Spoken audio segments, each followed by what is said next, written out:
ഈ ട്രെയിൻ കുത്തിയിട്ട് ഒരാളും ചാനൊന്നും പോകുന്നില്ല, അതിനകത്രം എല്ലായിടത്ത് പോണത്. അതെ, ഊട്ടിയിലെ ടോയ് ട്രെയിനാണ്. ജീവിതത്തിൽ ആദ്യമായിട്ട് ഊട്ടിയിലെ ടോയ് ട്രെയിൻ കാണാൻ വന്നതാണ്. ഇവിടുന്ന് കൂനൂർ വരെ ചെറിയൊരു യാത്ര. അങ്ങനെ സാധനം നീങ്ങി തുടങ്ങിയിട്ടുണ്ട് കേട്ടോ. യാത്ര തുടങ്ങി തന്നെ കണ്ണുപെട്ടത് ഈ ഒരു കാട്ടുപോത്തിനാണ്. ഇങ്ങനെ ഒരു 3-4 കാട്ടുപോത്ത് വണ്ടിൻ്റെ മുമ്പ് ചാടിയിട്ട് നമുക്ക് യാത്ര കുറച്ച് ഡിലേ ആവുകയും ചെയ്തിട്ടുണ്ട്. ഊട്ടിയിലെ ടോയ് ട്രെയിനിൽ കയറുകയാണെങ്കിൽ വൈകുന്നേരം കയറണം. സൺസെറ്റിന്റെ വ്യൂ കാണാൻ പറ്റും. വൈകുന്നേരം 5:30 ഊട്ടിയിൽ നിന്ന് കൂനൂരേക്ക് പോകുന്ന ട്രെയിനാണിത്. ഇത് കൂനൂരെത്തുമ്പോഴേക്ക് എന്തായാലും അന്തിയാവും. പക്ഷേ അതിൻ്റെ ഇടയ്ക്ക് നമുക്ക് കിട്ടുന്ന കുറച്ച് സൺസെറ്റിൻ്റെ കാഴ്ചകൾ, അതാണ് കിടിലൻ. വരുന്നതിനുള്ളിൽ കയറാൻ പോകട്ടോ.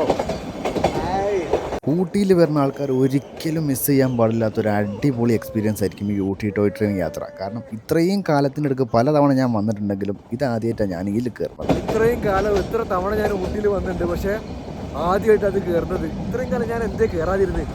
നമ്മൾ പോകുന്ന ദിവസം നോക്കിയാൽ ടിക്കറ്റ് ഉണ്ടാവില്ല എന്നുള്ളതാണ് പ്രധാന കാരണം നമ്മുടെ ഊട്ടിയിലേക്കൊക്കെ ഒറ്റമഞ്ചൊരു പോക്കായിട്ട് പോകില്ല, അല്ലാണ്ട് പ്രീ പ്ലാൻ ചെയ്തൊക്കെ പോക്ക് ഊട്ടിക്ക് വളരെ കുറവാന്നല്ല പോയിട്ടുണ്ടല്ല.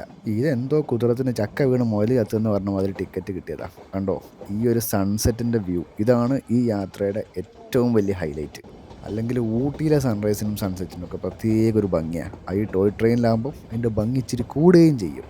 അതാണ് ഈ കാണുന്നത്. അങ്ങനെ സൺസെറ്റൊക്കെ കഴിഞ്ഞ് 7 മണിയോടുകൂടി ഞങ്ങൾ കൂനൂരെത്തി. പിന്നെ അവിടുന്ന് ബസ്സിൽ നാട്ടിലോട്ടല്ല ഊട്ടിയിലോട്ട്.